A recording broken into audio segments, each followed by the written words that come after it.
আজকে বলবো নিজের ইচ্ছা পূরণ বা নিজের ব্লকেজ কাটানোর একটা রেমেডি। 9 সেপ্টেম্বর এমন একটা পাওয়ারফুল দিন। এই দিনটা যে কোনো দিক থেকে, এক তো 9 সেপ্টেম্বর, মান্থটাও 9, ডেটটাও 9, যে 2025 সেটা যোগ করেও 9 আসছে, এমনকি এই 3টে 9কেও যদি আমরা একসাথে যোগ করি এবং সিঙ্গেল ডিজিটে আনি সেটাও কিন্তু 9।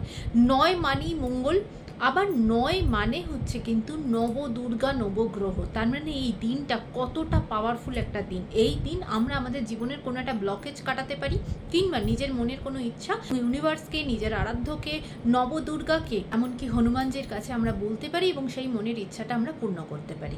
আমি দুটো টেকনিকের কথা বলবো, দুটো টেকনিকের মধ্যে যার যেটা সুবিধা হবে সে সেইভাবে করবে। এই কাজটা করতে হবে সকালবেলা 9টা 9-তে বা রাত্রেবেলাতে 9টা 9-তে। এবার কাজটা যেটা করবে, প্লেন একটা কাগজের মধ্যে, সাদা কাগজের মধ্যে লাল কালির পেন দিয়ে নিজের মনের কোনো একটা ইচ্ছা 9বার লিখবে পরপর। 1 নম্বর। বা ধরো কোনো কিছু একটা ব্লকেজ আছে, সেই ব্লকেজটা থেকে তোমার ব্লকেজটা ক্লিয়ার হয়ে গেছে, সেখান থেকে তুমি বেরিয়ে আসতে পেরেছো, এইভাবে পজিটিভ থিঙ্কিং নিয়ে, পজিটিভ ভাইবস নিয়ে এবং প্রেজেন্ট টেন্সে, যে ঘটনাটা তোমার সাথে হয়ে গেছে, ঘটে গেছে, সেরকমভাবে প্রেজেন্ট টেন্সে, এবং সেটা মনের ভেতরে খুব পজিটিভ থিঙ্কিং নিয়ে সেটা তোমার সাথে হলে কতটা তুমি আনন্দ খুশি সেটাকে অনুভব করে, একটাই ইচ্ছা বা একটাই সমস্যার কথা, সেটা কমপ্লিট হয়ে গেছে, সেখান থেকে তুমি বেরিয়ে এসছো, এইভাবে জিনিসটা সাদা কাগজের মধ্যে লাল রঙের পেন দিয়ে 9বার লিখবে।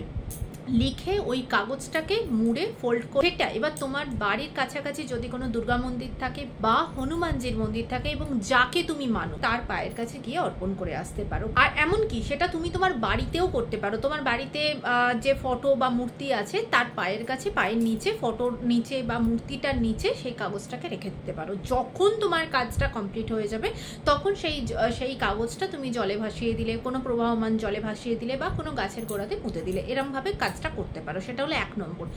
আরেকটা কাজ করতে পারো, সেটা হলো 9টা তেজপাতা নেবে, এবং পাতাটা যদি কাঁচা পাও, ঠিক আছে, যেটা সবুজ ধরনের যে তেজপাতা যেটা হয় সেটা হলে খুব ভালো, আর সেটা যদি না পাও নর্মাল তেজপাতা নেবে, কিন্তু দেখে নেবে তেজপাতাটা যেন ফাটাফুটো কিছু যেন না হয় বা ছেঁড়া কিছু যেন না হয়।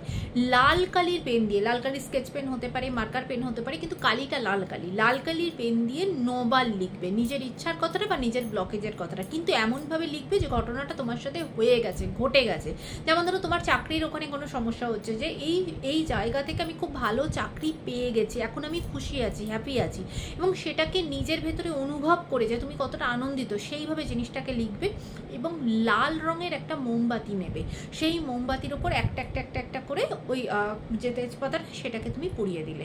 এবার যে ছাইটা হলো সেটাকে ধরো একটা কোনো প্লেটের ওপর বা কাগজের ওপর সেটা রাখবে। সেইটাকে তুমি ধরো ছাদে গিয়ে বা বারান্দায় গিয়ে তুমি আকাশের দিকে, মানে ওপরের দিকে ছাইটাকে ফুঁ দিয়ে ওড়াবে, এবং মনে মনে সবার প্রথম নিজের ইউনিভার্সকে বা নিজের আরাধ্যকে, যাকে তুমি মানো, সেটা মা দুর্গা হতে পারে, হনুমানজি হতে পারে, যাকে মন প্রাণ দিয়ে তুমি তাকে বিশ্বাস করো, যাকে তুমি মানো, সেটা শ্রীকৃষ্ণ হতে পারে, সেটা মহাদেব হতে পারে, যাকে তুমি মানো, সবার আগে তাকে তুমি থ্যাঙ্ক করো, তার কাছে তুমি প্রার্থনা করো যে এই জিনিসটা যেন তোমার জন্য হয়ে যায়, এই ইচ্ছাটা যেন পূর্ণ হয়, এই ব্লকেজটা যেন ঠিক হয়ে যায়।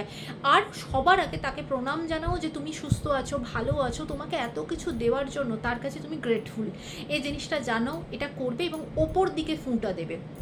এইভাবে এই দিনকে এই কাজটা করে দেখো, ভালো হবে, নিশ্চিত তোমার মনের ইচ্ছা পূর্ণ হবে, বা যে ব্লকেজটা থেকে তুমি বেরিয়ে আসতে চাইছো সেখান থেকে তুমি নিশ্চিত বেরিয়ে আসতে পারবে।